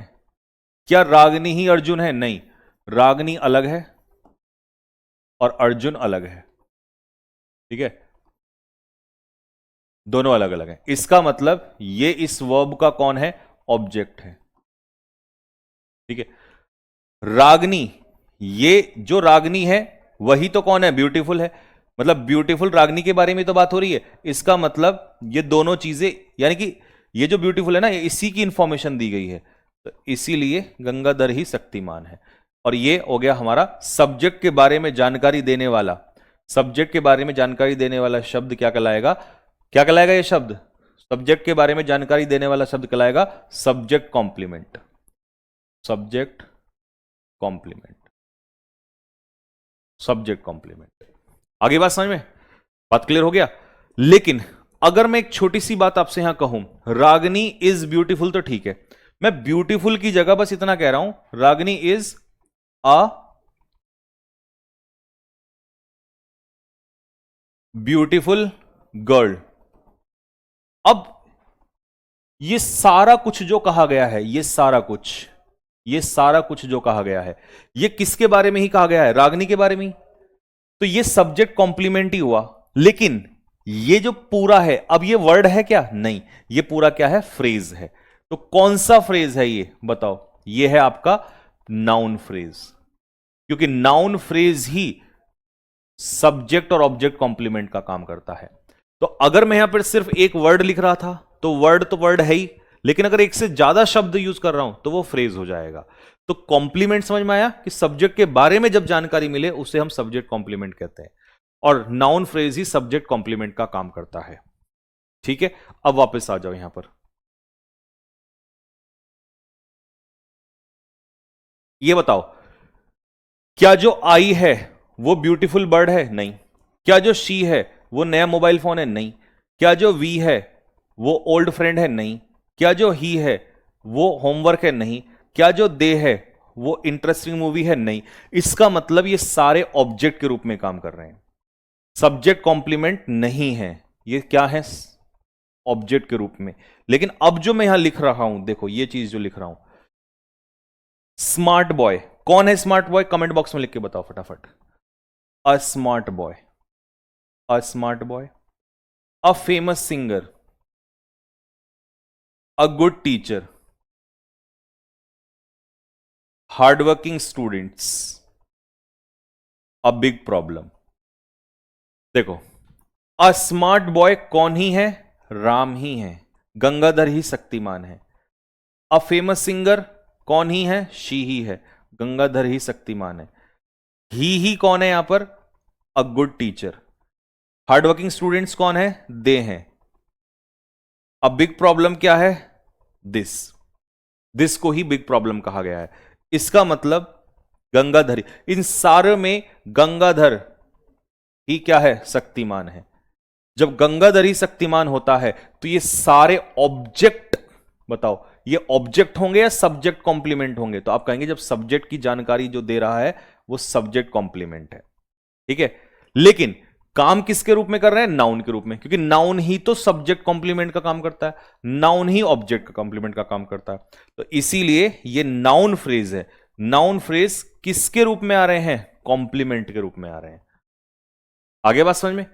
तो हमने तीन बातें सिखाई थी आपको, आ जाओ, तीन बातें सिखाई थी यहां से, क्या, कि नाउन फ्रेज सब्जेक्ट का भी काम करता है, हमने प्रूव कर दिया था। नाउन फ्रेज ऑब्जेक्ट का भी काम करता है, प्रूव कर दिया था। नाउन फ्रेज कॉम्प्लीमेंट का भी काम करता है, यह भी हमने प्रूव कर दिया। तो यहां तक बात समझ में आ गई कि नाउन फ्रेज कैसे कैसे काम करता है। हाँ भाई, समझ में आ गए सभी को, तीन पॉइंट समझ में आ गए। अब आ जाओ चौथा। चौथा क्या है, चौथे से पहले मैं एक बात बताऊंगा कि प्रेपोजिशन अपने पीछे क्या लेता है, प्रेपोजिशन अपने पीछे क्या लेता है, नाउन लेता है, नाउन या प्रोनाउन लेता है। बिल्कुल, प्रेपोजिशन अपने पीछे क्या लेता है, ऑब्जेक्ट, और ऑब्जेक्ट के रूप में क्या आता है, या तो नाउन या प्रोनाउन आता है कि नहीं आता है। ऑब्जेक्ट के रूप में या तो नाउन या प्रोनाउन आएगा, और प्रेपोजिशन अपने पीछे नाउन प्रोनाउन लेता है। अब मैं आपसे कह रहा हूं कि प्रेपोजिशन के पीछे, प्रेपोजिशन के बाद जो भी फ्रेज आएगा, जो भी फ्रेज आएगा, वो किसका काम करेगा? वो नाउन फ्रेज का काम करेगा। क्यों? क्यों करेगा? क्योंकि प्रेपोजिशन के बाद या तो नाउन आता है प्रोनाउन, और फ्रेज प्रोनाउन होती नहीं है। तो जब फ्रेज प्रोनाउन नहीं होती तो क्या बचा? नाउन बचा। तो इसका मतलब प्रेपोजिशन के बाद कभी भी नाउन फ्रेज आएगा। जैसे एक एग्जांपल से सीखो। अगर मैंने आपसे कहा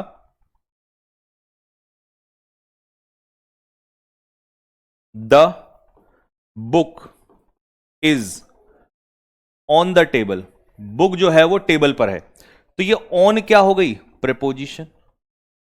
इसके पीछे टेबल क्या हो गया? टेबल, इसका ऑब्जेक्ट यानी कि नाउन। लेकिन अगर मैं आपसे कहूं आई बॉट, आई बॉट मैंने खरीदा, some chocolates for, for Rohan, Rohan लिख दिया रोहन, रोहन के लिए, एंड हिज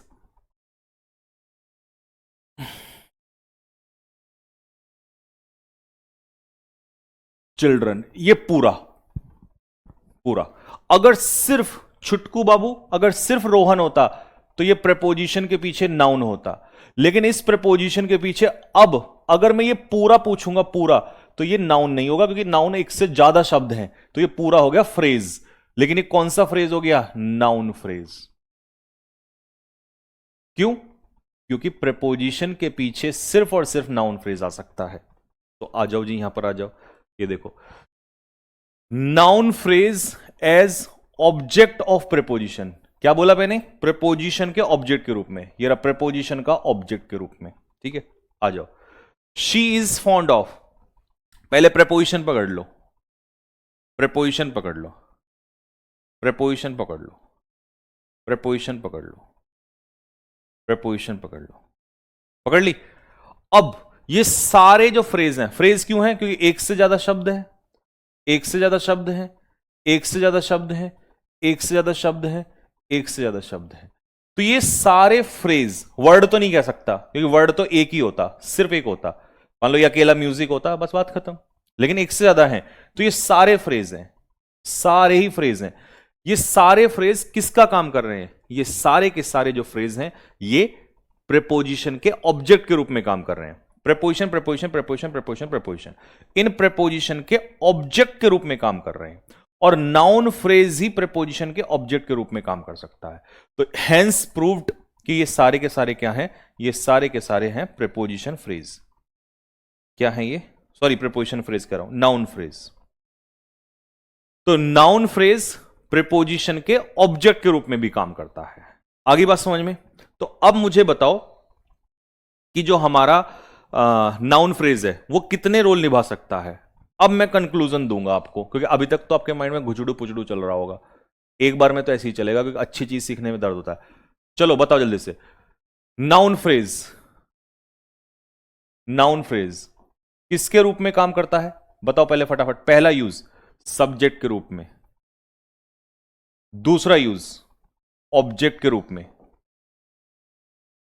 तीसरा यूज बताओ कॉम्प्लीमेंट, कॉम्प्लीमेंट, चौथा use object of preposition, preposition. ठीक है, बात समझ में आ गया? और यह है ऑब्जेक्ट ऑफ वर्ब। पूरा ही लिख देता हूं, क्योंकि ऑब्जेक्ट दो ही प्रकार के होते हैं, या तो वर्ब का ऑब्जेक्ट होता है या प्रेपोजिशन का ऑब्जेक्ट होता है। आया समझ में? बात क्लियर हो गई सभी को यहां तक? तो आज हमने पूरा डेप्थ में पढ़ लिया विद एग्जाम्पल, और एग्जाम्पल भी एक एक दो दो नहीं भाई, पांच पांच भर भर के दे रखे हैं। अब बताओ ये सारी बात आपको समझ में आई कि नहीं आई? कि नाउन फ्रेज का काम क्या है? नाउन फ्रेज का काम है सब्जेक्ट के रूप में इस्तेमाल होना, वर्ब का ऑब्जेक्ट के रूप में इस्तेमाल होना, कॉम्प्लीमेंट के रूप में इस्तेमाल होना, और ऑब्जेक्ट ऑफ प्रेपोजिशन के रूप में इस्तेमाल होना। ठीक है, चार फंक्शन होते हैं नाउन फ्रेज के। कितने फंक्शन होते हैं नाउन फ्रेज के? चार फंक्शन होते हैं। ठीक है जी।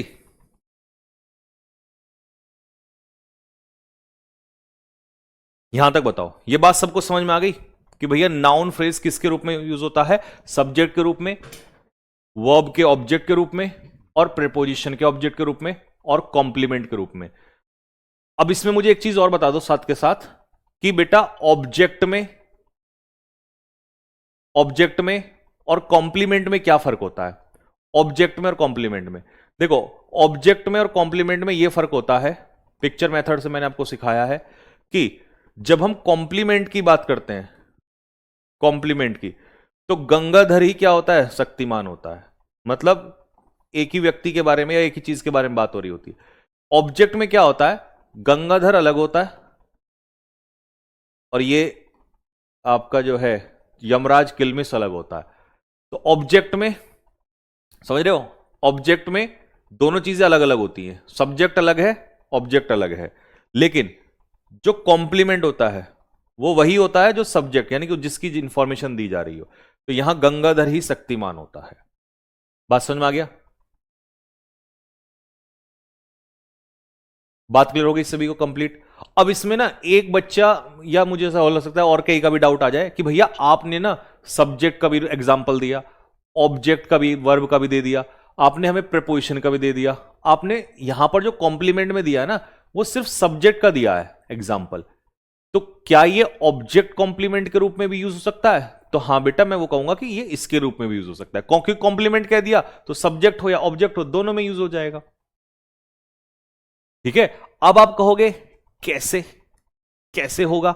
एग्जाम्पल दे दो, फिर तो मजा आ जाएगा। अगर आज आपने इसका एग्जाम्पल दे दिया तो हम तो तबाही मचा देंगे, क्योंकि फिर हमारी नॉलेज कंप्लीट हो जाएगी, फिर हम मान लेंगे कि हां मजा आ गया बात में। तो मुझे पता है तुम्हारे मन में ये बात आ रही होगी, तो मैं आपको एग्जाम्पल दूंगा, यहीं पे दे दूंगा, अभी सब्जेक्ट कॉम्प्लीमेंट के साथ ही देता हूं।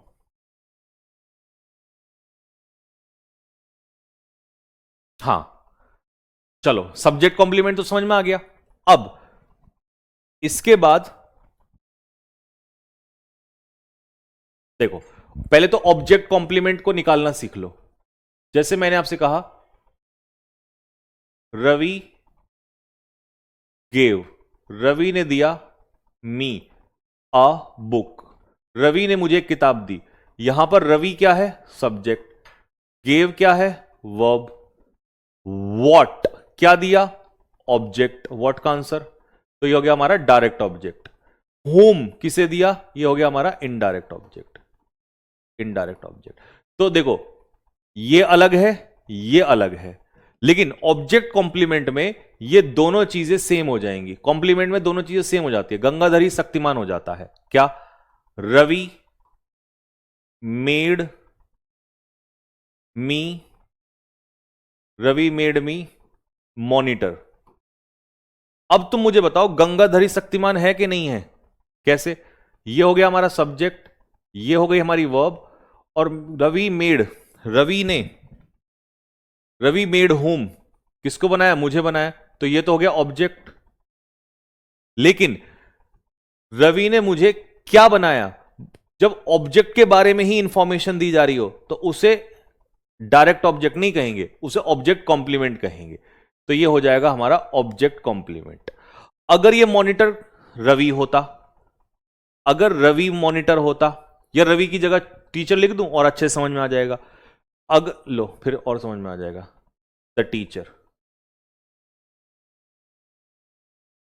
क्या मॉनिटर टीचर है? नहीं। अगर टीचर ही मॉनिटर होता तो सब्जेक्ट कॉम्प्लीमेंट। लेकिन मी यहां पर क्या है? ऑब्जेक्ट। और ऑब्जेक्ट के बारे में जब जानकारी दी जाए तो उसे ऑब्जेक्ट कॉम्प्लीमेंट कहते हैं। ठीक है, बस कुछ नहीं करना। अब इसको थोड़ा सा बड़ा करता हूं, क्योंकि एक वर्ड है, एक ही वर्ड है ना ये, नाउन। अब इसको अगर बड़ा सा करके लिख दिया तो ये फिर वो चला जाएगा, क्या चला जाएगा? ये फ्रेज चला जाएगा। इसको फ्रेज कैसे बनाऊं? The teacher made me, teacher ने मुझे बनाया। क्या बनाया? मॉनिटर बनाया। तो अब ये फ्रेज है, आप नकार जाओगे भैया फ्रेज मत क्या देना, नहीं तो लड़ाई हो जाएगी। क्यों? क्योंकि बेटा, सॉरी, मतलब मुझे बेटा मत कहना, क्योंकि भैया इसलिए क्योंकि ये एक वर्ड है और एक वर्ड फ्रेज नहीं होता, इसको बड़ा करना पड़ेगा। तो बड़ा करने के लिए आप एक काम करो भैया, हम आपको सिखा देते हैं, आप हमें मत सिखाओ, हम थोड़ा सिखा देते हैं। क्या? कि the teacher made me responsible monitor, responsible monitor, teacher ने मुझे एक रेस्पॉन्सिबल जिम्मेदार मॉनिटर बनाया।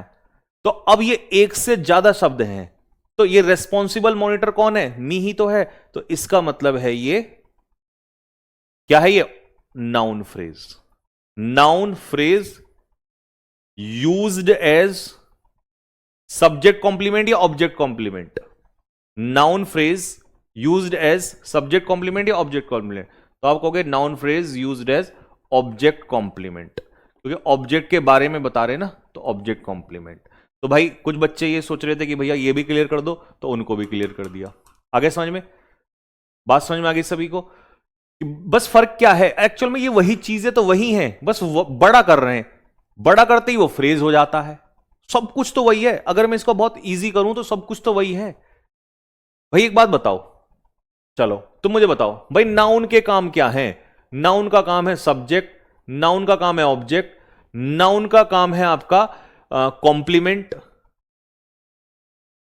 कॉम्प्लीमेंट, और नाउन का ही काम है प्रेपोजिशन का ऑब्जेक्ट, प्रेपोजिशन का ऑब्जेक्ट, वर्ब का ऑब्जेक्ट। बस यही तो चीज है। तो इसको, लेकिन ये एक शब्द होता है, नाउन एक वर्ड होता है, एक वर्ड होता है नाउन। फ्रेज में क्या है? जब हम यही सारी चीजें नाउन फ्रेज के लिए कहेंगे, नाउन फ्रेज के लिए कहेंगे, तो यहां पर क्या हो जाएगा? ग्रुप ऑफ वर्ड्स हो जाएगा, ग्रुप ऑफ वर्ड्स हो जाएगा। बस जैसे मैंने सपोज करो नाउन में कोई कह दिया, मैंने यहां पर कह दिया बॉय, यहां पर मैंने कह दिया बॉय, तो आप बॉय को सब्जेक्ट भी कह सकते हो, वर्ब का ऑब्जेक्ट भी कह सकते हो, कॉम्प्लीमेंट में भी रख सकते हो, प्रेपोजिशन का ऑब्जेक्ट भी रख सकते हो। यहां पर अ गुड बॉय, ये पूरा फ्रेज हो गया। लो, इसका मतलब भैया आपने तो सारा ही खेल खत्म कर दिया, आपने तो इसका निचोड़ ही दे दिया, सच्चाई बता दी कि यार ये तो वही तो चीज थी कि नाउन बस एक वर्ड था, नाउन फ्रेज एक शब्दों का समूह है। नाउन का भी वही काम है, सब्जेक्ट, ऑब्जेक्ट, कॉम्प्लीमेंट, प्रेपोजिशन का ऑब्जेक्ट। नाउन फ्रेज का भी यही काम है, सेम सारे ही फंक्शन है इसके। इसको करंट लगा देता हूं मैं यहां से, आजा भाई तू भी जुड़ जा इसमें। बस ये एक वर्ड है, ये एक वर्ड है छोटकू सा, ये एक शब्दों का एक समूह है, एक से ज्यादा वर्ड होंगे। इसमें हमेशा एक से ज्यादा शब्द होंगे क्योंकि ये फ्रेज है, और फ्रेज में हमेशा एक से ज्यादा शब्द होंगे। तो इसका मतलब जो सॉरी की सॉरी, इतनी सारी बात बताई मैंने आपको, उसको एक छोटी सी बात में समरी कर दी थी हमने। तो इसकी छोटी सी बात में समरी आ गई इसकी। लेकिन ये समरी अब समझ में आ रही है, वैसे नहीं आती अगर मैं पूरा डेप्थ में ना पढ़ाता आपको। क्योंकि कई बच्चे सोचेंगे ना, तो यार भैया फिर इतनी सी बात बता देते, इतनी सी बात वैसे नहीं। ये शॉर्टकट है, ये शॉर्ट ट्रिक है, शॉर्ट ट्रिक। लेकिन शॉर्ट ट्रिक कब काम आती है? जब आपने लॉन्ग मेथड पढ़ा हो। जब आपने लॉन्ग मेथड पढ़ा हो तब जाके शॉर्ट ट्रिक परमानेंट याद हो जाती है, और पेपर में इससे क्वेश्चन धड़ से सॉल्व हो जाता है।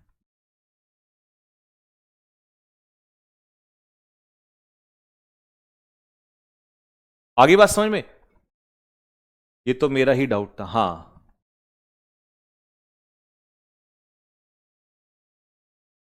क्लियर हो गया? तो क्या तुम्हें ये बात समझ में आ गई सभी को यहां तक? बताओ भाई। कल इसके आगे यहां कल तो नहीं, कल तो वो कैब करेंगे वर्ब फ्रेज, ये तो हम बाद में चलेंगे। पहले ये बताओ जल्दी से, क्या तुम्हें फ्रेज का पार्ट समझ में आ गया? रिवीजन करवा दूं क्या एक बार सारा का सारा? रिवीजन करवा दूं क्या एक बार सारा का सारा? हाँ जी,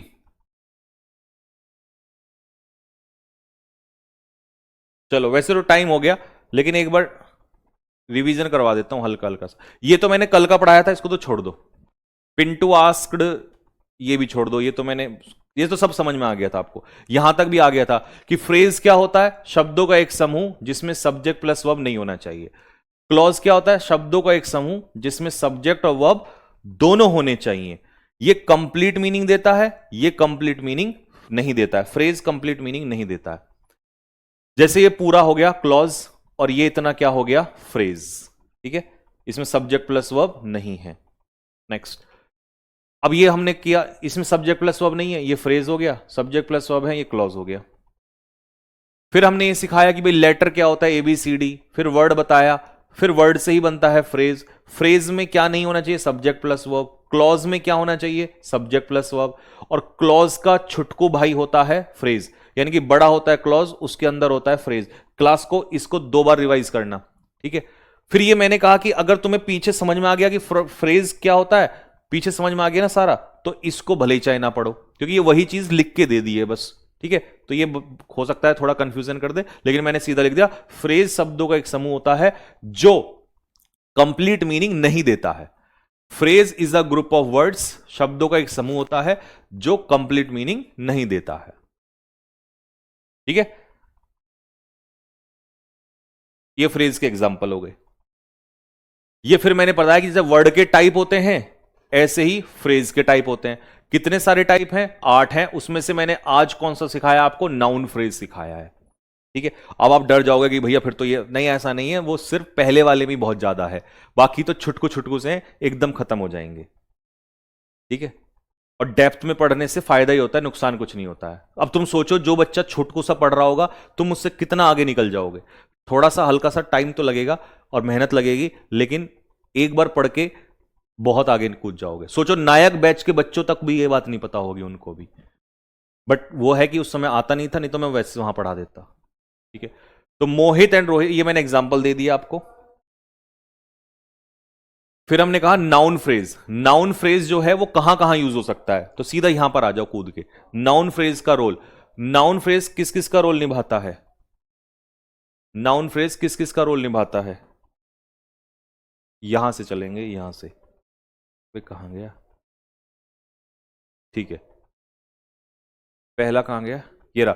noun phrase, noun phrase subject का रोल निभाता है। एक्चुअल में ये बीच बीच में ना, ये मैंने 2 बार लिख दिया था, तो इसलिए कंफ्यूजन ज्यादा हो गया। यहां से आएंगे, नाउन फ्रेज सब्जेक्ट का रोल निभाता है, वर्ब के सब्जेक्ट के रूप में। नाउन फ्रेज हमारा ऑब्जेक्ट के रूप में यूज होता है, ठीक है। नाउन फ्रेज हमारा कॉम्प्लीमेंट, चाहे सब्जेक्ट कॉम्प्लीमेंट हो चाहे ऑब्जेक्ट कॉम्प्लीमेंट हो, मैंने दोनों दिखा दिए। और नाउन फ्रेज हमारा प्रीपोजिशन के ऑब्जेक्ट, नाउन फ्रेज हमारा प्रीपोजिशन के ऑब्जेक्ट के रूप में यूज होता है, प्रीपोजिशन के ऑब्जेक्ट के रूप में। तो 4 यूज होते हैं, ठीक है भाई। तो आज मेहनत ठीक ठाक लग गई, और ये निचोड़ दे दिया कि नाउन फ्रेज सब्जेक्ट है, नाउन फ्रेज ऑब्जेक्ट है, ऑब्जेक्ट वर्ब का भी है, ऑब्जेक्ट प्रीपोजिशन का भी है, और नाउन फ्रेज ही दोनों कॉम्प्लीमेंट का काम करता है, सब्जेक्ट कॉम्प्लीमेंट या ऑब्जेक्ट कॉम्प्लीमेंट। और ये हम पढ़ाएंगे कल। लो जी, आज पूरा पूरा माहौल गर्म हो गया, मेरे भी दिमाग का और तुम्हारा भी हो गया होगा। लेकिन आज की क्लास में क्या चीज बहुत शानदार हुई, आज की क्लास में जो शानदार चीज हुई है वो ये हुई है कि जो एडिक्विटी में तकड़ी चीज आती है, जिनको बच्चे यूट्यूब पे ढूंढते फिरते हैं, कोई मास्टर हमें पढ़ा दे और वो हवा हवा में ऊपर ऊपर से पढ़ा के निकल जाता है, वो चीज आपने उसकी हालत खराब कर दी, क्योंकि इतना डीप में पढ़ लिया कि जैसे आज पहले पूरा फर्क पढ़ा आपने, फ्रेज, क्लॉज में डिफरेंस, ये वो, कॉम्प्लीमेंट, फिर नाउन फ्रेज, फिर कल एडजेक्टिव फ्रेज। मतलब अगली क्लास में तो ये सारी खत्म कर दूंगा, क्योंकि बड़ा था और शुरू में भी समझाना था, इसलिए टाइम ले गया। तो मतलब जो बहुत अच्छा बच्चा है ना, बहुत अच्छा बच्चा है, वो तो ये कह रहा होगा कि यार अब आया है मजा, कि अब हमें समझ में आया है कि संजीव सर इस बैच में मतलब खतरनाक ही जाने वाले हैं, ठीक है। दूसरा, जो बच्चा बिगनर है या कमजोर है, उसको थोड़ा सा ऐसा लगा होगा कि यार आज जब ये खुला तो हमारी किडनी बाहर आ गई है, किडनी। ये मैं मानता हूं कि यार आज किडनी बाहर आ गई है, लेकिन इस बच्चे को, क्योंकि देखो आना तो यहीं पड़ेगा, सक्सेस कभी भी अपना स्टैंडर्ड नीचे नहीं करती, तो आना तो बेटा तुम्हें यहीं पड़ेगा। लेकिन आज तुम्हारे साथ क्या हुआ है, आज तुमने कुछ थोड़ी सी चीज डेप्थ में पढ़ी है, लंबी चौड़ी सी, तो एक बार में जैसे डेली के डेली क्या होता था, एक बार में पच जाता था। आज की क्लास, ये बच्चा मुझे पता है, इसकी बात बता रहा हूं मैं, इसने एक बार पढ़ ली, ये इसके बावजूद भी एक बार कम से कम और पढ़ेगा, प्रॉमिस, मुझे पता है ना। लेकिन इस बच्चे को कम से कम जरूरत पड़ेगी 3 बार की, 3 बार की जरूरत पड़ेगी, ठीक है, 3 बार की। तो किसी भी एडवांस बच्चे में और बेसिक बच्चे में सिर्फ पता कितना फर्क होता है, कि बेसिक बच्चा टफ चीज को देख के एकदम डर जाता है और वो कहता है मेरे से नहीं होगा, जबकि एडवांस बच्चे को यह पता होता है कि पेपर तो यहीं से निकलेगा, यहीं से खेल होने वाला है, तो वो उसको एक बार में आता, उसको भी कम समझ में जब नई चीज आती है, लेकिन वो उसको रिवीजन करता एक, और हो सकता अपनी इच्छा से एक और कर ले, तो वो तो खतर फिर और पक्का हो जाएगा। और यही स्टूडेंट अगर 3+1 और रिवीजन कर ले, तो ये दोनों बराबर हैं। बस इतना है, ये मेरे एक्सपीरियंस है 15 साल का। क्योंकि मैंने एक एक चीज को देख रखा है कि इस बिगनर में और एडवांस में सिर्फ कुछ फर्क नहीं होता। बिगनर उस चीज को एक बार में रिवीजन कर लेता है, एडवांस उसको 2 से 3 बार रिवीजन करना पड़ता है। तो अगर तुम रिवीजन मतलब बेसिक बच्चे हो, अगर तुमने 2 से 3 बार रिवीजन कर लिया तो दोनों बराबर ही हो, क्योंकि दोनों को मैंने बराबरी तो सिखाया है। भाई मेरी बात बताओ, मैंने कोई गलत चीज बोली? सर एक बार में 70% आ गया, पर मैं जरूर 2 बार देखूंगा। वही मैं कह रहा हूं ना कि बिगनर बच्चा बस ये ठान लेता है कि यार ये क्या होगा, नहीं, दोनों बराबर हो। 2 संजीव सर ने नहीं पढ़ाया, एक ही संजीव सर ने पढ़ाया है, एक ही बोर्ड पे पढ़ाया है, एक ही टॉपिक पढ़ाया है, एक ही चीजें पढ़ाई हैं। बस फर्क क्या होगा कि अगर ये भाई हमारा एडवांस एक बार रिवीजन करेगा और इसको मेरे को जरूरत नहीं समझाने की, ये 2 बार भी कर लेगा, क्योंकि उसको पता है ये बहुत काम की चीज है। इसको ये पता है कि बैचों में इतना नहीं खोलते लोग, बैचों में तो अब तक खत्म कर देते हैं चीजों को, और यूट्यूब पे ऊपर ऊपर से फेंक के चले जाएंगे। तो ये भाई जो हमारा, ये 2 बार रिवीजन करेगा और बाकी इसकी मर्जी है। इसको जो है 2 से 3 से 4 बार करना है, क्योंकि ये अच्छी टफ चीज आई है। और जब इजी आती है छुटकू सी, उसमें तो सब बराबर हैं, उसमें तो दोनों एक एक बार में ही क्लास में ही कर लोगे। जैसे अभी तक तुम सारा क्या करते आए थे, एक ही बार क्लास में पढ़े, सारा खत्म हो गया। तो ये फर्क होता है।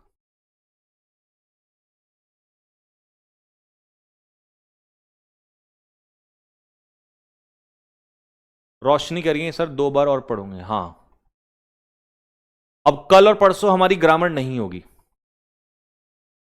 मैं कल इस लेक्चर को कम से कम 3 बार देखूंगा। गुड मेरे शेर, गुड। तो इसका मतलब ये बहुत अच्छी चीज हो गई। इसका मतलब ये बहुत अच्छी चीज हो गई कि कल सैटरडे संडे पड़ गया और तुम्हें पूरी ग्रामर का रिवीजन करने का भी मौका मिल जाएगा। ठीक है, तो कल हम क्या करेंगे, कल हम वोकैब करेंगे। ठीक है, कल हम वोकैब करेंगे। अब